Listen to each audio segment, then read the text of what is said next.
Baik pemirsa, saat ini kami sudah berada di kawasan Parung Panjang dan Natasha sudah ditemani oleh Dena Nanda. Siap.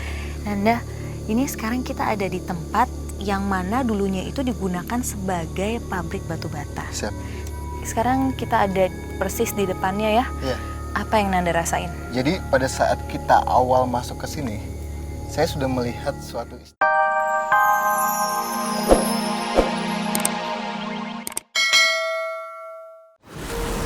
Sebuah bangunan bekas pabrik batu bata yang telah berdiri selama hampir 20 tahun lamanya telah dinonaktifkan. Sebagian besar alasan terjadi karena masalah operasional. Namun tak sedikit masyarakat meyakini alasan tutupnya pabrik karena memiliki cerita mistis yang sangat kuat bahkan saat masih aktif beroperasi. Persaingan global gitu ya mungkin ya operasionalnya intinya operasional ya mesti banyak pembangunan lah baru produk kita kan laku gitu.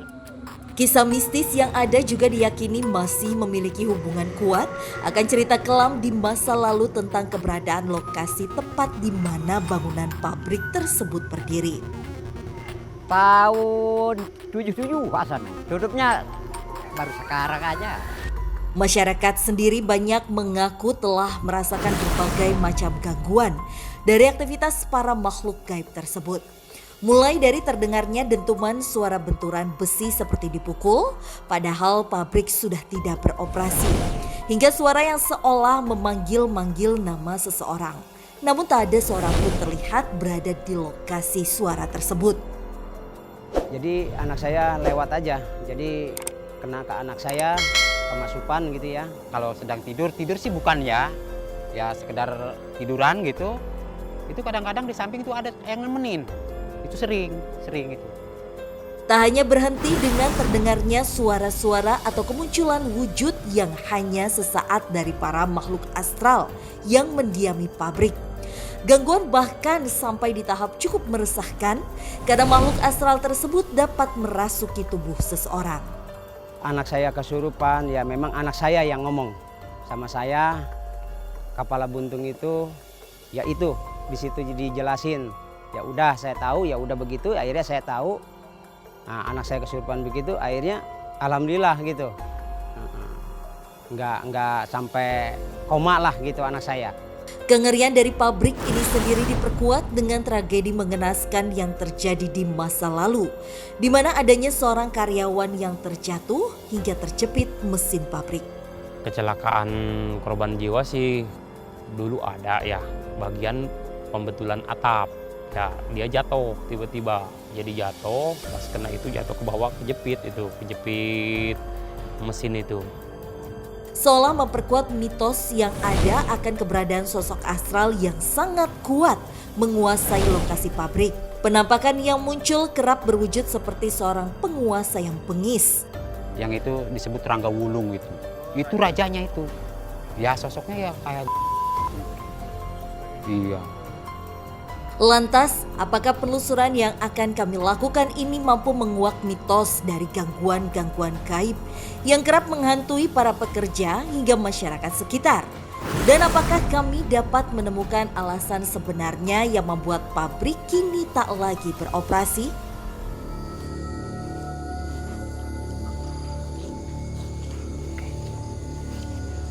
Baik pemirsa, saat ini kami sudah berada di kawasan Parung Panjang dan Natasha sudah ditemani oleh Dena Nanda. Siap.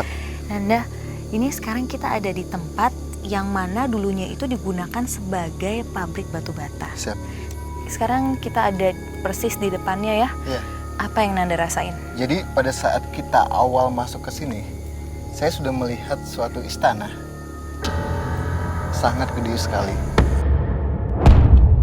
Di wilayah ini. Kenapa? Di situ ada sosok wanita. Oh, ngeliatin kita? Ya. Oke, kita coba mendekat. Ini sosok wanita, dia lagi ngapain saat ini? Ini sosok wanita menggunakan pakaian kebaya.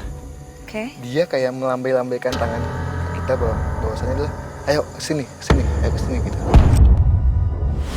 Kayak kayak ngajak. Baru saja Iya. menginjakan kaki di wilayah bangunan dan Ananda langsung ditarik oleh sosok makhluk astral yang sejak awal ikut datang menyambut kehadiran kami. Nah ini. Assalamualaikum. Hati-hati. Assalamualaikum.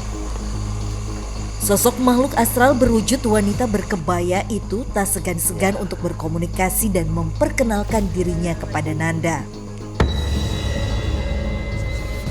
Jadi sosok wanita ini adalah penunggu asli istana ini dan sangat cantik. Parasnya cantik, tapi kenapa sosok cantik ini kok bisa ada di tempat yang ini kan pabrik gitu? Ya, jadi posisinya kenapa ada di sini sosok ini karena tempat pabrik ini adalah di bawah di tengah-tengah istana itu. Jadi udah masuk ke alam goib. Oh, dia justru yang ada di... Oh.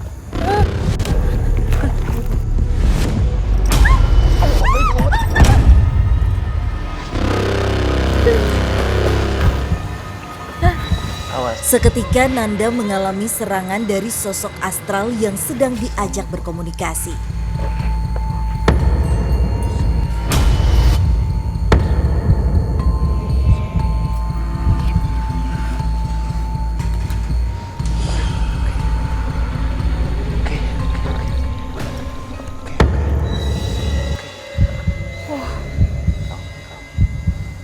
Oke, nanti akan saya kasih.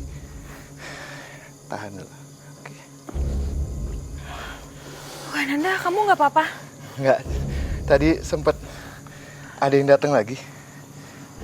Sosoknya kayak sosok anak kecil. Cuma bukan anak kecil. Melainkan adalah kalau di bukit itu ada sosok yang kayak bantet gitu. Ada Kerdil. ya. Dia kayak ngajak mau masuk ke badan. Cuma saya bilang jangan dulu. Nanti kita kasih. Dia ada hubungannya dengan wanita cantik itu? Dia hanya menunggu sini. Jadi kenapa intensitas itu banyak banget di sini? Ini tempat betul-betul di tengah-tengah bukit dan goibnya itu ada yang nggak suka juga dengan adanya tempat ini. Oke, jadi pada saat dibangun pabrik ini ada beberapa makhluk yang ngerasa dia terganggu dong. Ya, betul banget. Jadi salah satunya adalah makhluk kerdil itu yang memang Ya, suka ngeganggu. Seolah menjadi alasan utama akan keangkeran pabrik Semas aktif, lokasi bangunan yang berada di bukit dan hutan dirasa kurang cocok dan strategis.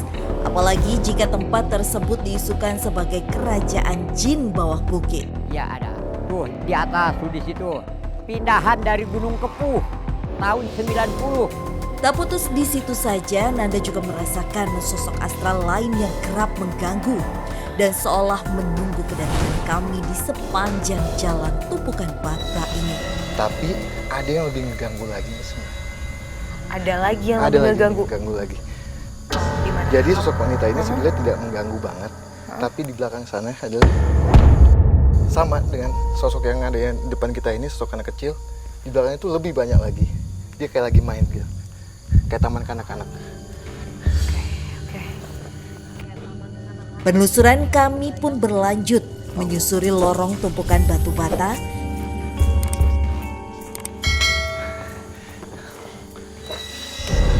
Nah, di sebelah sana itu hutan, Mbak. Kak, Di mana? sebelah sana itu udah hutan. Seakan merasa tertarik dengan keberadaan kami, sosok astral menyerupai perempuan berkebaya mengikuti langkah kami. Udah, kamu jangan ikut. Jangan ikut. Jangan ikut. Jadi sosok kebaya ini pengen ikut kita. Ini tertarik sama kamu, Nanda, mungkin karena lawan jenis. Enggak. Dia emang pengen tahu aktivitas kita itu apa aja. Nah, sosok ini mengikuti kita. Jadi dia jalan di atas batu-batu. Oh, di atas ini. Di atas ini, bukan di bawah, melainkan di atas ini. Ini di atas ini. Nanda, tapi Iya. ini sosok perempuan ini kamu bilang tadi ngikutin kita nih nggak bahaya kan? Nggak bahaya. nggak bayar. Jadi dia ingin mengetahui apa sih aktivitas kita nanti akan di dalam itu. Oke.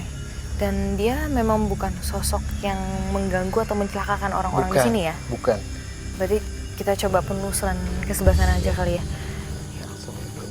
Meski mengikuti penelusuran pun tetap kami lanjutkan ke arah sisi bangunan pabrik yang lain, di mana semak belukar memenuhi area tersebut.